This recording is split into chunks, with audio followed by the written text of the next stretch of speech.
Allora, benvenuti a tutti al Planet Spin Podcast. Benvenuti. Oggi abbiamo per le mani un'analisi, direi affascinante. Molto. Abbiamo spulciato articoli e video dal sito e dal canale YouTube di Planet Spin per parlare di un'esca che è quasi una filosofia. Parliamo del Needle. Ah, il Needle. Esatto.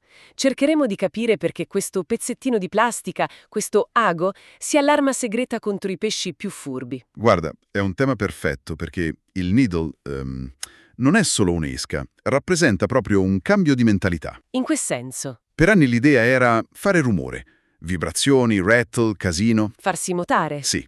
Il Needle invece nasce dal principio opposto. È l'arte del sussurro, del non dare nell'occhio. Ed è lì, in questo paradosso, che sta la sua forza. Dal rumore al sussurro, mi piace. Per capire questo passaggio però dobbiamo fare un salto indietro, no? Assolutamente. Dobbiamo tornare a quando gli artificiali, appunto, urlavano. Le fonti ci portano negli Stati Uniti, fine Ottocento. Proprio lì. Da un certo James Haddon, un pioniere. È stato tra i primi a produrre esche in legno in serie. Il suo famoso Dawa Jack. Una leggenda. E la sua filosofia era semplice. Imito un pesce in difficoltà, scateno l'attacco. E come lo imiti? Con movimento e soprattutto rumore. E da lì è nato tutto quello che conosciamo oggi. Tutto. Minnows con la paletta, crank che vibrano da matti, popper. E ovviamente il rattle, le palline dentro che fanno quel classico tic-tic. Esatto. L'idea era: il pesce mi deve sentire anche da lontano. Una strategia che funziona, per carità. Ma poi Poi qualcosa è cambiato. qualcuno si è accorto che non bastava più e quel qualcuno, la svolta vera, arriva dal Giappone. Ah, ecco! Immagina la scena, coste giapponesi, pressione di pesca altissima, specialmente sulla spigola, i loro sea bass. Certo, Un pesce lì poteva vedere centinaia di esche in una settimana. Non erano più pesci, erano critici gastronomici. praticamente dei sommelier artificiali. Perfetto. Se l'esca non era credibile al 100%, la ignoravano. Anzi, si allarmavano e sparivano. Quindi un'esca rumorosa diventava un campanello d'allarme, non un invito a pranzo. Proprio così. E qui sta l'intuizione geniale dei giapponesi. Hanno ribaltato il problema. E se invece di farci notare, provassimo a mimetizzarci? A posare inosservati fino all'ultimo. Esatto. Da lì nasce il Needle moderno. Silenzioso, senza paletta, con un profilo super realistico. E il nome Needle Ago è perfetto.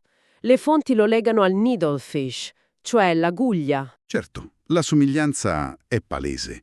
Quel corpo lungo, affusolato, imita alla perfezione aguglie, latterini, piccole sardine. Tutto quel pesce foraggio allungato che è la base della dieta di tanti predatori. È una sagoma che per un predatore significa una sola cosa: cibo. E quella forma non è solo estetica, è il motore di tutto. Ecco, parliamo del movimento. Il needle è considerato un'evoluzione del WTD, il walk the dog. Sì, possiamo vederla così. Ok, fermiamoci un attimo perché qui sta il succo. Il walk the dog è quel classico zig-zag in superficie. Ma in cosa il needle è diverso? Non è la stessa cosa, giusto? Assolutamente no. Hanno in comune lo zig-zag, ma l'esecuzione è un altro mondo. Spiegami meglio. Un WTD classico è più tozzo, più compatto. Il suo movimento è un ritmico, destra, sinistra, molto regolare. Prevedibile quasi. Sì, a volte un po' meccanico.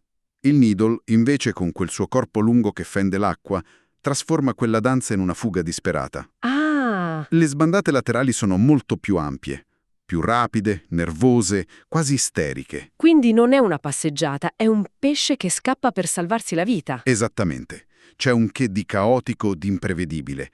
E per un predatore esperto, l'imprevedibilità è sinonimo di vita vera, di preda. È meno giocattolo, più credibile. Infinitamente più credibile. Spesso è quella naturalezza che sblocca il pesce apatico, quello che segue l'esca ma non si decide. Con il Needle il dubbio svanisce. Capisco. Ma se il movimento è così complesso, immagino che anche la tecnica per farlo non sia. Non è un'esca a lancia e recupera, questo è sicuro. I video di Planet Spin su questo sono chiarissimi. Ci vuole manico. Ci vuole manico e bisogna capire un po' di fisica. Le fonti parlano del principio della freccetta. La freccetta. Sì, il Needle è lungo e ha il peso in coda, per volare lontano, ma questo lo rende instabile. Come una freccetta, appunto.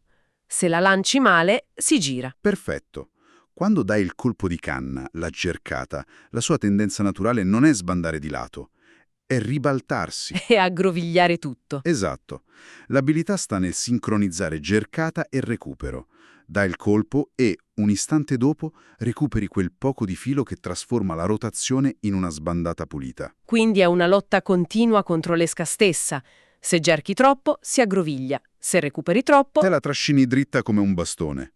È un equilibrio delicato. E immagino frustrante le prime volte. Moltissimo.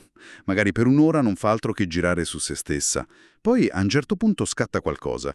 Senti il ritmo e la vedi prendere vita. È magico. E le fonti danno un consiglio per non distruggersi il polso, vero? Perché cercare un'esca da 30-40 grammi per ore... È una tortura, specialmente sui serra che vogliono un recupero veloce. Certo. L'errore è usare solo il polso. Il trucco è appoggiare il manico della canna al fianco e usare tutto il braccio. La leva è più ampia, il movimento meno faticoso e più efficace. Un ottimo consiglio. Quindi abbiamo un'esca specialistica, tecnica. Non è da usare sempre, immagino. No. Quali sono gli scenari in cui il needle diventa davvero letale? Le fonti di Planet Spin sono chiarissime. Il suo regno è la superficie. Quindi, scenario numero 1, mangianze evidenti, quando il mare bolle. Esatto. Lì dentro un needle è l'imitazione perfetta della preda. È quasi un obbligo usarlo. E se non ci sono mangianze? Altro momento magico, la scaduta. Dopo una mareggiata. Con la schiuma. Proprio lì. La schiuma è una copertura. I predatori ci si nascondono sotto, in agguato. Un needle che entra ed esce dalla schiuma è un bersaglio perfetto, irresistibile. E poi c'è un altro contesto, dove è quasi obbligatorio. I fondali bassi. Ah sì? Pensa alle piane rocciose, agli scogli che affiorano. Lanciare un minno che affonda lì è un suicidio per il portafoglio. Incagli uno ad ogni lancio. Col needle peschi in totale sicurezza, a galla. Puoi farlo passare a 1 centimetro dallo scoglio. Ti apre spot che prima erano impossibili. Ha perfettamente senso. E per quanto riguarda le stagioni? Beh, l'estate e l'autunno sono il suo momento d'oro. Perché? Massima concentrazione di pesce foraggio sotto costa. Aguglie, latterini. Sono tutti lì. I predatori cacciano a galla. È il suo palcoscenico naturale. E nelle altre stagioni? Primavera, inverno? Ha ancora senso? Sì, ma cambia il suo ruolo. In primavera può essere l'arma vincente sulla spigola sospettosa, con acqua limpidissima. Un piccolo needle mosso piano piano. E in inverno? Diventa un'arma quasi chirurgica. Chirurgica? La usi in quelle poche ore di mare calmo, dentro i porti, alle foci, per la spigola apatica, quella ferma, che un'esca rumorosa la farebbe solo scappare. Capito. Quindi per muovere questi artificiali, che spesso sono grandi, oltre i 15 centimetri, serve un'attrezzatura dedicata? Per forza. Una canna con azione fast o extra fast. Cioè rigida in punta? Esatto, per trasmettere la cercata secca e precisa. E lunga il giusto, tra i 2,10 e i 2,40 metri. E il mulinello? Cruciale, deve essere veloce nel recupero. Perché? Perché dopo ogni cercata il filo si allenta. Devi recuperare quell'asco all'istante per essere sempre in contatto con l'esca e sentire la boccata. Ok, ho l'attrezzatura. Ho capito la tecnica. Adesso chi prendo? Beh, la preda regina è la spigola. È nato per lei. Ma sarebbe un errore fermarsi lì. Quindi? È devastante su pesce serra e barracuda. È fenomenale su tutti i pelagici costieri. Lecce stella, palamite, tombarelli, lampughe. Persino alletterati. Praticamente tutto ciò che caccia a galla. Il concetto di fondo, e le fonti lo ribadiscono, è semplice. Se vedi una mangianza su pesce foraggio allungato, il needle non ha rivali. Incredibile. Siamo partiti da add-on e dal fare più rumore possibile. E siamo arrivati al silenzio assoluto del needle giapponese. L'obiettivo però è sempre lo stesso: ingannare il predatore. E il needle sembra l'apice di questa ricerca. Zero rumore, zero vibrazioni artificiali. Restano solo 3 cose: forma, movimento e... La mano del pescatore. Hai riassunto perfettamente. Non è un'esca facile, non dà risultati immediati. È per chi ama osservare, capire e provare soddisfazione nel dare vita a un pezzo di legno. Richiede pazienza. Ma ti ripaga. specialmente quando il gioco si fa duro e gli altri artificiali falliscono. E qui cito una frase dalle fonti che è perfetta. A volte la semplicità è la massima forma di efficacia. E su questo lasciamo un ultimo pensiero. Se il Needle ci insegna che il silenzio e la naturalezza sono così efficaci, forse la vera abilità nella pesca moderna non è avere la dorsa piena di tecnologia. Forse no? Forse la vera maestria sta nel capire quando mettere da parte tutto e affidarsi solo alla purezza del proprio gesto.